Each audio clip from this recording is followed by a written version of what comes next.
Përshëndetje dhe mirë se vini në Shtetet e Bashkuara të Amerikës me Noli Show Noli TV. Me të vërtetë është një kënaqësi e madhe se në çdo vikend kemi të ftuar njerëz të shuar, njerëz të botës të artit, edhe njerëz që kanë kontribuar për vendin tonë, për Kosovën tonë edhe për mbar shqiptarinë tonë. Sot kemi të ftuar Arben Kurteshin, poetin e penës së artë, të veprave të tij që frymojnë atë dashurinë që një ngjarje testamenteve, poezia të tingëllon si him dhe ju jeni, besoj që jeni edhe një farë ekonomisti, kogjo një farë ekonomisti mirë.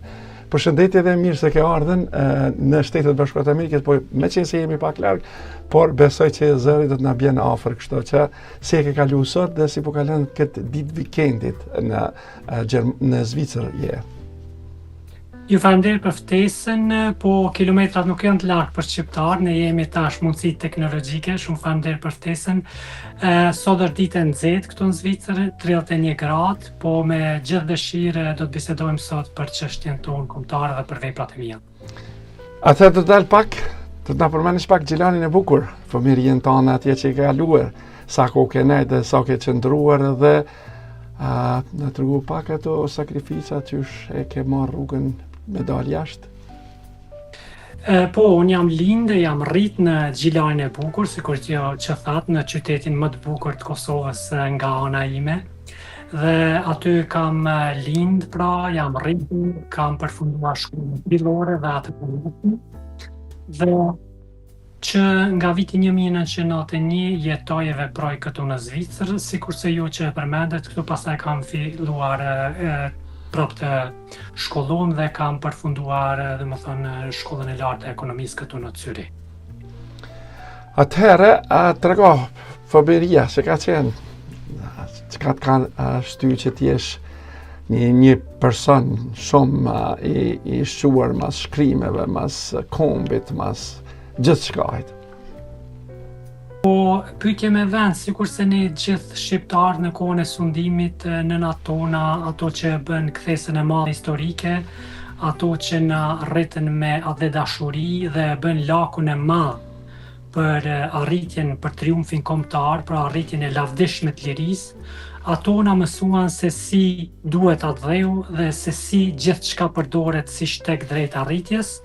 Pra, edhe pse në mërgim ne prap kemi vazhduar atë dhe dashurinë tonë, sidomos tash në me mundësi teknologjike, ne japim si diaspor kontributin tonë gjatë luftës, para luftës, por edhe tash pas luftës, ndërsa sa i përket penës, unë kam shkruar edhe si fëmijë, pastaj një kohë gjatë nuk kam shkruar, por më vonë kam filluar prapë të shkruaj, kam shkruar për tema të ndryshme, tema që më ballafaqojnë, tema që më preokupojnë, por edhe tema që i dua, për shembull që e përmenda për nënat tona të lavdishme.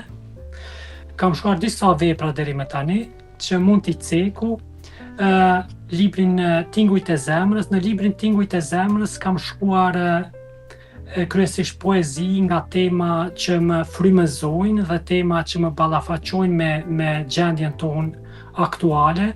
Për shembull kam shkruar për nënat, për muajt, për bukurinë e adheut tonë, pastaj kam shkruar për poetin, për fëmijët e shumë tema të tjera, që mund t'i lexoj pastaj disa poezi. Më pas kam shkruar edhe librin Romani Plisi. Romani Plisi është një roman i cili e përshkruan kryesisht periudhën kohore të viteve të 80-ta dhe 90-ta. Vitet e 80-ta dhe 90-ta ka qenë kthesa e madhe historike, aty është një djalë i pashëm dhe i zellshëm dhe krenar, pra i liri, i cili ka një vizion të qartë. Vet titulli i romanit Plisi, pra qëndresës sonë kombëtare, simbolit të qëndresës sonë kombëtare, aty kam përshkruar rreth Plisit përpjekjet, synimet, por edhe triumfin tonë, pra arritjen e lirisë, gjithnjë nga pikpamja, nga këndvështrimi i mërgatës sonë. Pastaj kam shkruar edhe librin Shfaqje teatrale. Në librin Shfaqje teatrale kemi disa shfaqje teatrale aty, të cilat janë të bazuara në poezitë e mia, pra kryesisht për shembull në poezinë Valo, është një poezi krejt e shkurtër, valo lart flamur, krenar në liri, valo në për rrugë në çdo shtëpi, valo në për fusha edhe lart në mal, valo në atë ditë kur mos u ndal. Dhe bazuar në këtë poezi, pastaj kam përshkruar pra ngritjen e flamurit, bashkarisht, jo sikur sot të përçar, por bashkarisht e ngrisin flamurin ton kombëtar, duke arritur triumfin pra lirinë e lavdishme. Pastaj ka edhe disa poezi tjera aty, shfaqje teatrale bazuar në disa poezi të njohur për nënat e tjera. Më thash, kam vendos me të kthy mbrapa sham. Poezia e parë që ke shkruar, ben ku e ke shkruajtur edhe atë kujtohet çfarë moshe ke qenë? Poezia e parë që kam shkruar kam qenë në moshën 7 vjeçare, aty kam shkruar për mësuesin, ka qenë ke 2-3 rreshta poezi, pastaj nuk kam shkruar sikurse që thash një kohë të gjatë, dhe më pas, qysh në vitin 2013-14, nuk më kujtohet momenti, por e kam shkruar poezin për nënat tona, ato nëna. Wow. Mund ta lexoj, ato nëna e kam shkruar poezinë e cila është pikërisht për nënat tona që e kanë bërë kthesën e madhe historike, që na kanë rritur me një adhe dashuri dhe e kanë bërë lakun e madh historik. Pa nënat tona, adhe dashse, kur nuk do ta kishim arritur lirinë tonë të lavdishme. Dhe këtë poezi ja kam kushtuar nënave. Ato nëna, shumë dhimbë se në ato nëna që s'patën fat në shkollë të shkonin, e në vend të abetare s'kapën drapri në artë punonin. Edhe në ara edhe në shtëpi, laj, fshije, mise, bluaj, me njërën dorë rritën fëmi, e me tjetërën në magje katuaj. Oh, shumë dhimbë se në ato nëna, që rritën trima e vetë vuaj, rritën vajza e rritën djem, prapi lani kënë dhe të huaj. Shumë prej tyre na kanë lënë, disa të tjera endi janë gjallë, ato nëna sa shumë për ne bën, veç një nën sa një mahall. Wow, me vërtet kjo është një gjë shumë interesante, me vërtet unë gjithmonë motivohem kur kanë njerëz që kanë punuar shumë dhe punojnë shumë, edhe dikur i thonë vetvetes i thonë, ai kam bërë diçka. Por për njerëzit, për publikun, për njerëzit që kanë dëshirë të ndëgjojnë, kjo është me vërtet një fenomen i madh. Do dal pak, na trego pak rrugtimi yt kur ke dal nga Gjilani në Zvicër, cilat vite kanë qenë ato, edhe sa ka qenë e lodhshme, edhe sa ka qenë e vështirë ti përballosh gjuhës, shkollimeve, t'jesh një person që sot ke arritur. Vitet e tona të gjeneratës sonë kanë qenë jo vitet e lehta, pra në atë kohën viteve të 80-ta, 70-ta, 80-ta, pra që ne kemi përjetuar dhe helmimet në shkollë, më kujtohet shumë bukur në vitin 1990, pastaj demonstratat e atyre viteve, unë kam dezertuar në atë kohë nga ushtria jugoslave dhe kam migru ilegal pastaj për në Zvicër.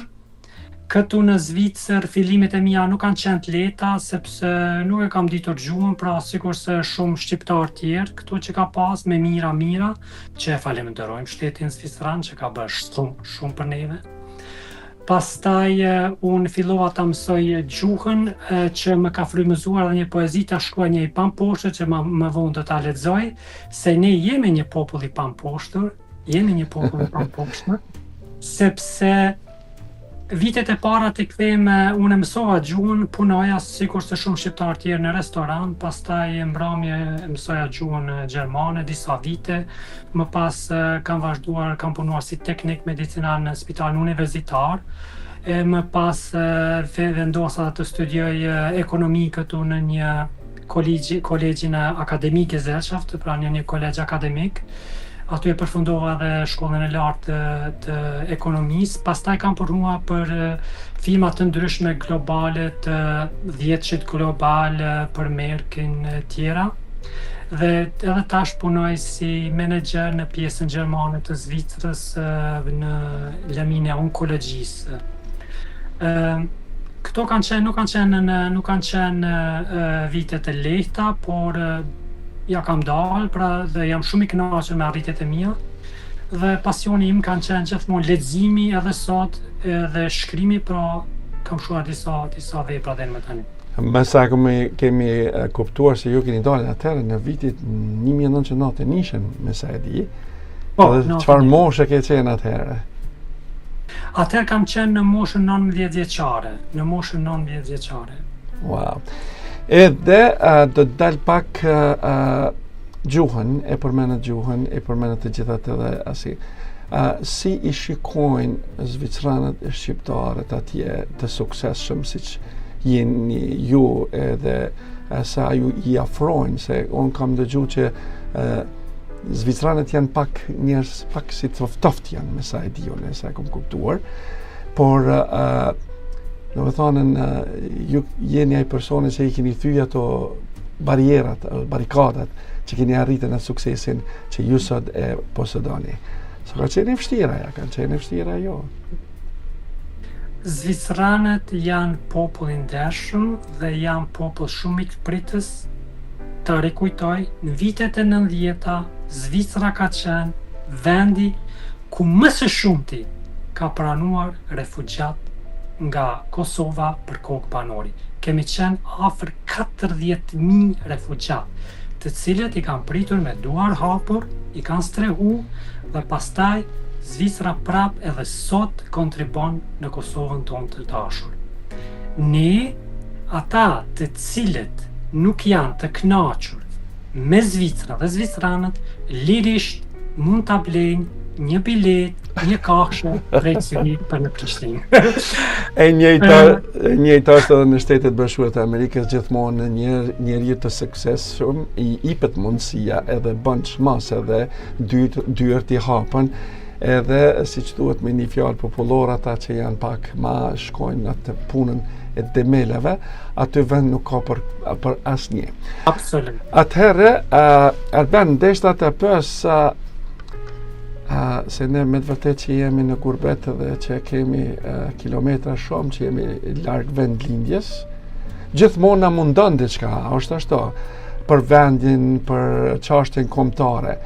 Ne kemi pas se ti marrë diçka dhe me çështje kombëtare, politikë, ose ke je mundu diçka të dërgosh në Kosovën tonë, të hapen bizneset, të bëhen gjanat e bukura.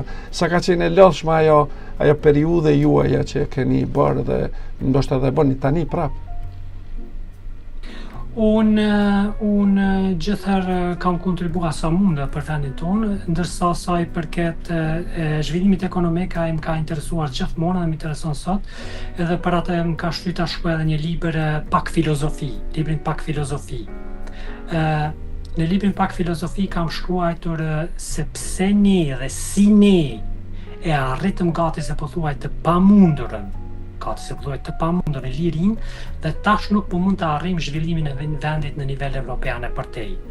Dhe unë besoj thellë se nëse ne e krijojmë një mjedis të favorshëm për investitorët, me cilësi në arsim, siguri ligjore sociale, me një infrastrukturë moderne, atëherë kapitali do të mund të rrjedhte më lehtë e më shpejt drejt vendit tonë, dhe ai do të mund të shndërrohet ai kapital në një zhvillim të hovshëm e të vrrullshëm, ku secili qytetar do të mund ta gjente një vend pune dhe askush nuk do të detyrohej ta braktisë vendin, sepse kapitali sillet sikur uji nëpër globin tonë dhe ecë me lundron ato barriera ku janë më të ulta. Nëse ne krijojmë kushtet me barriera të ulta, ai kapital do të rrjedhë më lehtë më shpejt drejt vendit tonë, por që ne me ndjenjërit tanë para luftës, ata e pikturuan në kokat e tyre lirin dhe na inkurajuan neve të gjithëve që të përdorim gjithçka si shtreg drejt arritjes. Dhe që nga pas lufta e deri tani, kjo nuk është duke ndodhur, sepse ne po e shohim sidomos, kjo nuk është e shkruar në libër, po sidomos që këto 2 muajt e fundit, se udhëheqësit tanë, po marrë parasysh se çfarë parti politike, shihet qartë se ata e kanë pikturuar kotukun dhe pushtetin në kokat e tyre, sepse nuk mund të gjejnë një gjuhë të përbashkët për ta konstituar ku vendin tonë. Dhe kjo tregon, dhe kjo dëshmon se ata të cilët e kanë piktuar Koltukun në kokë, nuk mbetet vend për kreativitet që të gjehet një rrugë që të tejkalohet kjo gjendje. Dhe që nga pas lufta e deri tani, sikur se thash, vendi është trajtuar me një prioritet sekondar, sepse të ardhurat ende në Kosovën tonë të dashur nuk i mbulojnë për qytetarët tanë, nuk i mbulojnë as nevojat elementare për shumë qytetarë të vendit tonë, dhe ne si diasporë dërgoj miliarda në Kosovën tonë, por fatkeqësisht ata miliarda, bashkarisht me ne, në momenti kur ne kthehemi, ata miliarda vetëm se e kanë kaluar kufirin dhe kanë shkuar në xhepat e atyre të cilët eksportojnë drejt vendit tonë, e sidomos tek fshiu inferior. Dhe kjo dëshmon se vendi është trajtuar me një prioritet sekondar, sidomos në 4 muajt e fundit tregon qartas se udhëhecit tanë janë duke e trajtuar vendin tonë me një prioritet sekundar. Atëherë do kisha dash të dalim pak gjërat më të bukura që ke bërë në jetën tonë, në shkrimet e juaja, veprat të botuara që ke botuar. Kisha pas dëshirë të dalim me ti, besa dhe ti numrojmë cilat janë ato, me kishe shkruajtur shumë me vite, kështu që na i përmend disa vepra, edhe besa kishte qenë mirë edhe me na i recitu diçka që na e kënaq publikun tonë ose shqipus tanë ku do qenë në botë.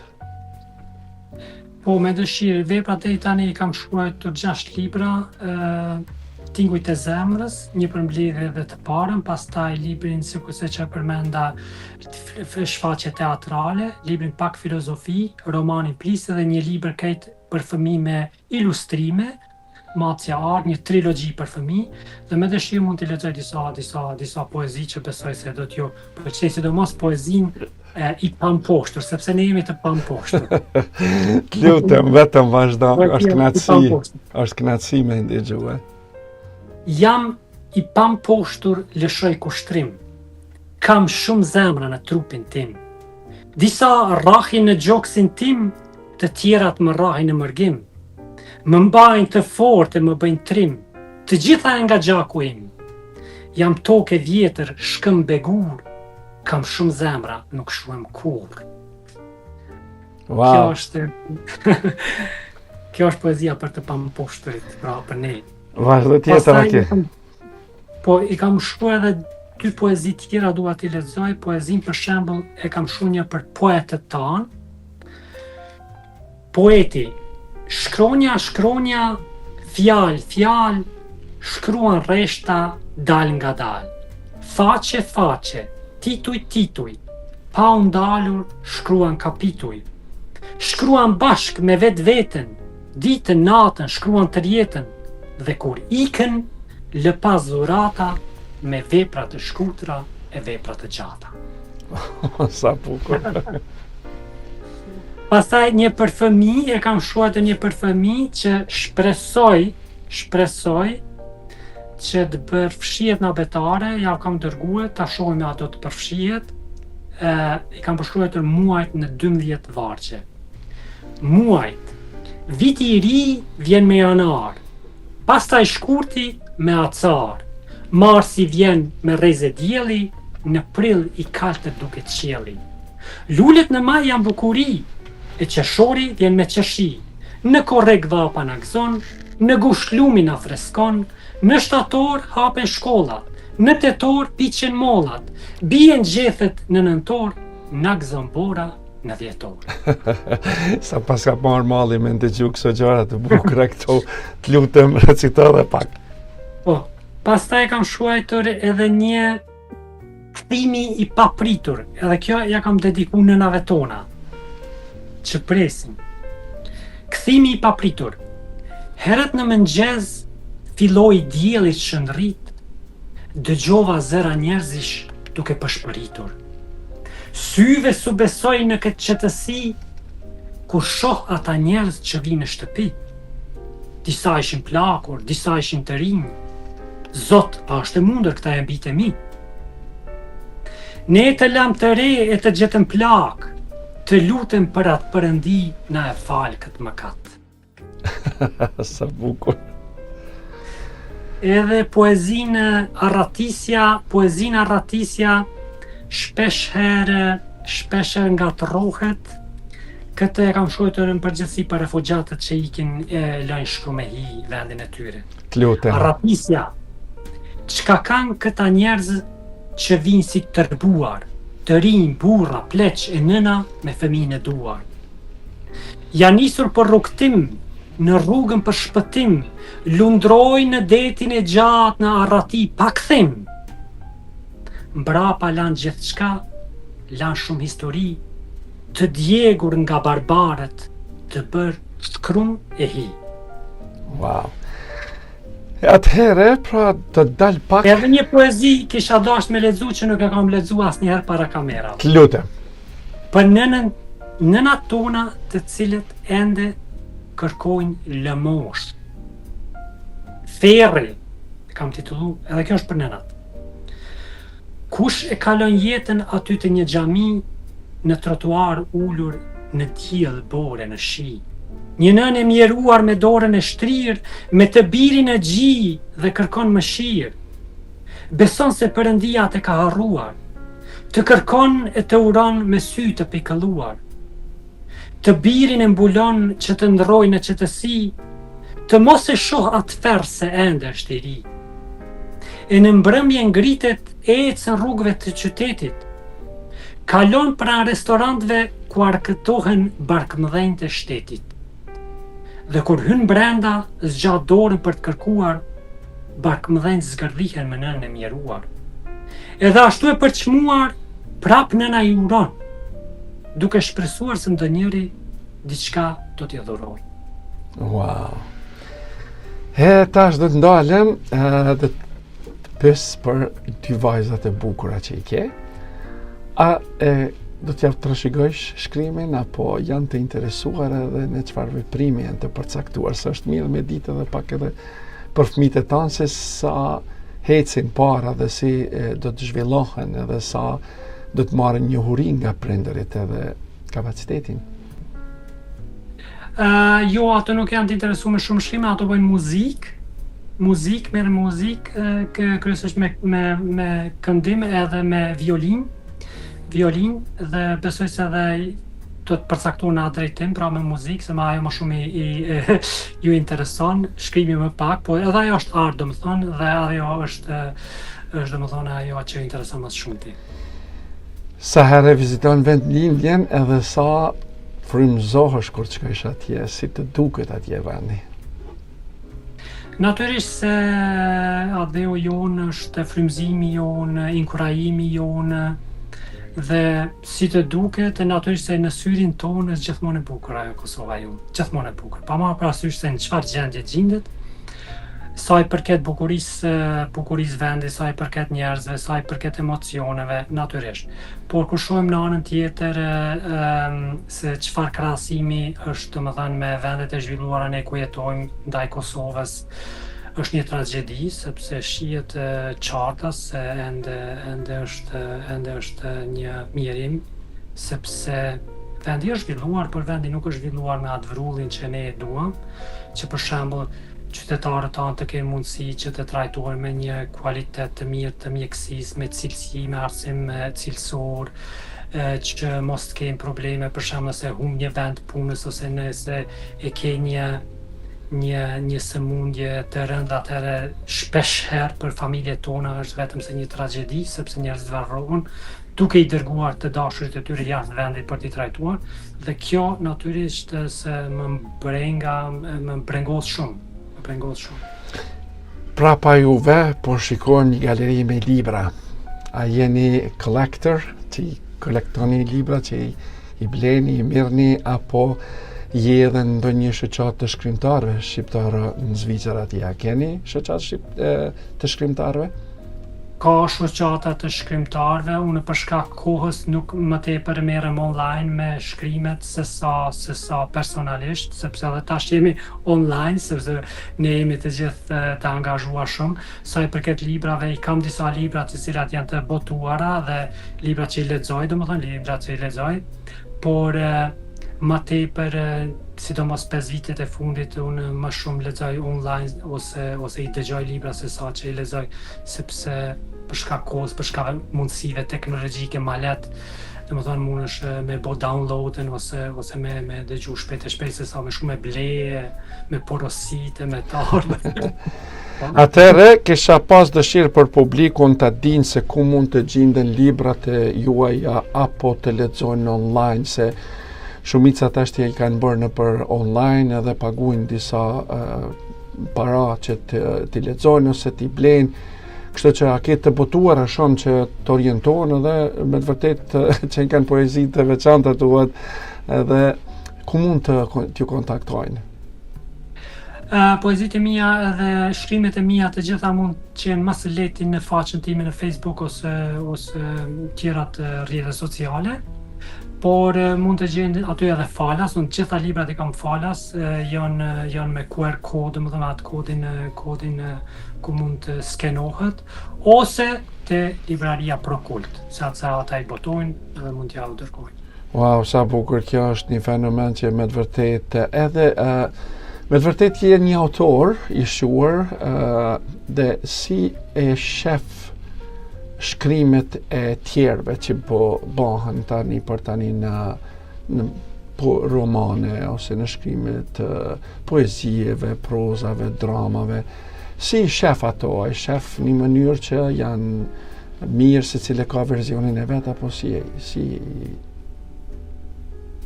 Unë i lexoj, po i lexoj online, i lexoj edhe autor shqiptar me dëshirë, i lexoj edhe këta të vjetrit tona dhe të madhështorët, por edhe tash këta të rinjt. Me thënë drejtën unë lexoj poezitë pa marrë parasysh është e mirë apo nuk më pëlqen, unë i lexoj. Ato që vetëm ato poezi, unë mund ta them ndoshta me një fjali, vetëm ato poezi të cilat zgjojnë emocione. Poezia që nuk zgjon emocione, shkrimi, rrëfimi që nuk zgjon emocion, është gati se po i pavlerë. Ndërsa poetët cilë më pëlqejnë për momentin, unë të kisha përmend pile disa, Malit Shtora, për shembull i Shqipërisë, unë e lexoj ato çdo poezi që është madhështorë, se Deda janë madhështorë, se Sergio Hizma janë madhështorë poetë, të cilët poetë të rinj, por nuk janë ata me moshë të rinj, po do të thonë epokës tonë i kalojnë edhe në epokën tonë tash. Ka dhe poetë tjerë që i lexoj, ka poezi të mira, po ka dhe poezi të cilat shkruhen, por nuk zgjojnë emocione. Megjithatë më mirë është të shkruhet se sa të më shkruhet hiç, po megjithatë poezitë pa emocione nuk jetojnë gjatë. Atëherë, ku e sheh vetën në vijem? Me shkrimet, apo çfarë do të bësh? Se me të vërtetë është i mirë me ditë, se ne kemi dëshirë të dimë se edhe çka planifikon në vijem. Unë kam disa poezi dhe thënie të cilat nuk i kam botuar, ende nuk i kam botuar, dhe për momentin jam duke ribotu librin që thash pak filozofi. Shkrimet besoj që do të bëj pak një përmbledhje, ndërsa librin pak filozofi do ta përfundoj tash, po unë shkruaj vazhdimisht, domethënë vazhdimisht shkruaj dhe ata pastaj kur të mblidhen disa, për shembull 100-200 faqe e publikoj pak një libër. A kishe thonë vetes me ardhmë me vizitu vatrën tonë këtu në New York?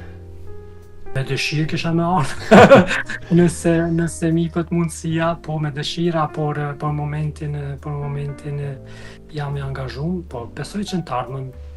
Pse mos të vish, dyert i keni të hapura, se jetin edhe në vatrën tonë, bon shumë promovimet e shkrimtarëve tonë, poetëve tonë, njerëzit që kanë shkruajt edhe shkruajnë. Kështu që pse mos të vish edhe ti të vish me materialet e juaj të promovojsh edhe këtu. Kjo është një kënaqësi e madhe. Atëherë, Arben, një mesazh për të gjithë shqiptarët anë mba në botë që janë, si e mendon dhe si do t'ju afthush mesazhin?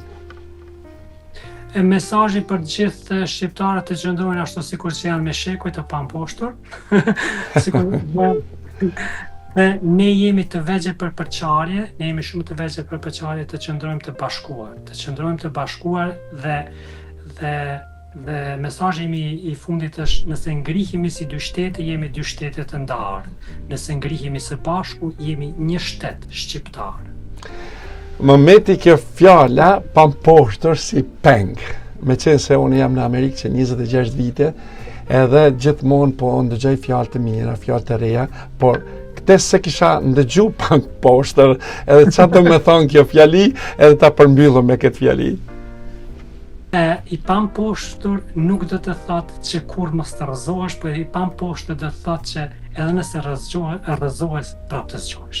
Atëherë që i ka shumë fjale mirë. Pra, për fund të kisha uruar shumë suksese në vijim edhe me të vërtet ishte një kënaqësi e ime që për këto minuta shkëmbyen si thuhet një fjalë popullore, një turne gjatë jetës tonë, gjatë punës tonë, gjatë sakrificave tuaja. Kjo është një fenomen dhe të falenderoj shumë nga zemra. Shumë falenderoj dhe juve dhe sukseset në vazhdim. Falenderoj. Pra, të nderuar shikues, ishte kënaqësi e jonja me të vërtetë që gjithmonë kur kemi njerëz të botës të artit, të shkrimeve, shkrimtar, poet, autor, siç e kemi pasën Arben Kurteshen, nga Gjelani, jeton në Zvicër, kështu që ishte kënaqësi e madhe. Mos harroni të ndiqni në kanalin 39 në TV Alb dhe në Nimi TV kanali 250 ku transmitohen emisionet e tona të dieleve gjatë tërë ditës. Mirëmbëjtje deri në emisionet e radhës me Noli Show, Noli TV.